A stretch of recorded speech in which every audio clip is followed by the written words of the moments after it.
എല്ലാവർക്കും പുതിയൊരു വീഡിയോയിലേക്ക് സ്വാഗതം. ഒരു ഗവൺമെൻറ് ജോലി ആഗ്രഹിക്കുന്നവരായിരിക്കും നമ്മളിൽ ഭൂരിഭാഗം പേരും. എന്നാൽ കയ്യിൽ കിട്ടിയ ഒരു ഗവൺമെൻറ് ജോലി ഒരു നിസ്സാര അശ്രദ്ധ കാരണം നഷ്ടപ്പെട്ട ഒരു സുഹൃത്തിൻ്റെ അനുഭവമാണ് ഈ വീഡിയോയിൽ പറയുന്നത്. രാഹുൽ എന്ന് ഈ വീഡിയോയിൽ അയാളെ നമുക്ക് പരാമർശിക്കാം.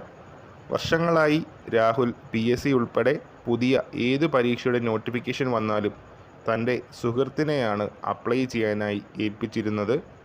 2 വർഷം മുൻപ് GDS നോട്ടിഫിക്കേഷൻ വന്നപ്പോഴും അപ്ലൈ ചെയ്യാൻ തൻ്റെ സുഹൃത്തിനെ തന്നെ അദ്ദേഹം ഏൽപ്പിച്ചു.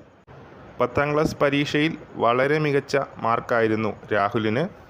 SLCയുടെ മാർക്കിൻ്റെ അടിസ്ഥാനത്തിൽ മാത്രം ആണ് സെലക്ഷൻ നടക്കുന്നത്. ഗ്രാമീൺ ഡാക് സേവക് GDSന് രാഹുലിന് GDS റിസൾട്ട് വന്നപ്പോൾ തൻ്റെ വീടിനടുത്തുള്ള പോസ്റ്റ് ഓഫീസിൽ തന്നെ ബ്രാഞ്ച് പോസ്റ്റ് മാസ്റ്ററായിട്ട് ജോലിയും ലഭിച്ചു. അദ്ദേഹവും അദ്ദേഹത്തിൻ്റെ കുടുംബവും വളരെ സന്തോഷത്തിലുമായിരുന്നു. പക്ഷേ വേരിഫിക്കേഷന് ചെന്നപ്പോഴാണ് തനിക്ക് പറ്റിയ അബദ്ധം അദ്ദേഹത്തിന് മനസ്സിലാകുന്നത്. തനിക്ക് ലഭിച്ചത് EWS കാറ്റഗറിക്കായിട്ട് മാറ്റിവെച്ച പോസ്റ്റായിരുന്നു. ജനറൽ കാറ്റഗറി ആയിരുന്നു അദ്ദേഹം. EWS കാറ്റഗറിക്ക് വേണ്ടിയിട്ട് അലോട്ട് ചെയ്ത സീറ്റിലേക്കാണ് അദ്ദേഹത്തിന് അപ്പോയിൻമെൻറ്റ് ലഭിച്ചത്. അപ്പോൾ വേരിഫിക്കേഷൻ്റെ സമയത്ത് മാത്രമാണ് ഈ ഒരു സർട്ടിഫിക്കറ്റ് ഹാജരാക്കേണ്ടതായിട്ട് വരുന്നത്. അദ്ദേഹത്തിൻ്റെ സുഹൃത്തിൻ്റെ ബോധ്യം ജനറൽ കാറ്റഗറിയിലുള്ളവർക്ക് EWS കാറ്റഗറിയിൽ അപ്ലൈ ചെയ്യാം എന്നുള്ളതായിരുന്നു.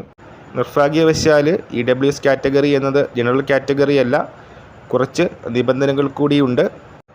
വരുമാനവും അതുപോലെ തന്നെ സ്ഥലവുമെല്ലാം ഗവൺമെൻറ് നിർദ്ദേശിക്കുന്ന ആ ഒരു മാനദണ്ഡങ്ങളിൽ ഉൾപ്പെട്ടാൽ മാത്രമായിരിക്കും EWSൻ്റെ സർട്ടിഫിക്കറ്റ് ലഭിക്കുന്നത്. ഏതായാലും രാഹുലിന് EWS സർട്ടിഫിക്കറ്റ് ഹാജരാക്കാനായിട്ട് സാധിച്ചില്ല. അദ്ദേഹത്തിൻ്റെ സുഹൃത്തിൻ്റെ ഒരു അറിവില്ലായ്മ കാരണമാണ് ഇങ്ങനെ സംഭവിച്ചത്. അങ്ങനെ കയ്യിൽ വന്ന ഗവൺമെൻറ് ജോലി രാഹുലിന് നഷ്ടമായി. അപ്പോൾ ഈ ഒരു അനുഭവം നമുക്കും ബാധകമാണ്. ഏതൊരു കാര്യവും മറ്റുള്ളവരെ മാത്രം ആശ്രയിക്കാതെ സ്വന്തം നിലയിൽ കൂടി കാര്യങ്ങൾ പഠിച്ചതിന് ശേഷം ചെയ്യുന്നതായിരിക്കും ഉത്തമം എന്നൊരു വലിയ ബോധ്യമാണ് ഈ ഒരു അനുഭവം നമുക്ക് നൽകുന്നത്. അപ്പോൾ ഈ ഒരു കാര്യം പറഞ്ഞുകൊണ്ട് വീഡിയോ അവസാനിപ്പിക്കുന്നു. പുതിയൊരു വീഡിയോയുമായിട്ട് ഉടൻ തന്നെ കാണാം.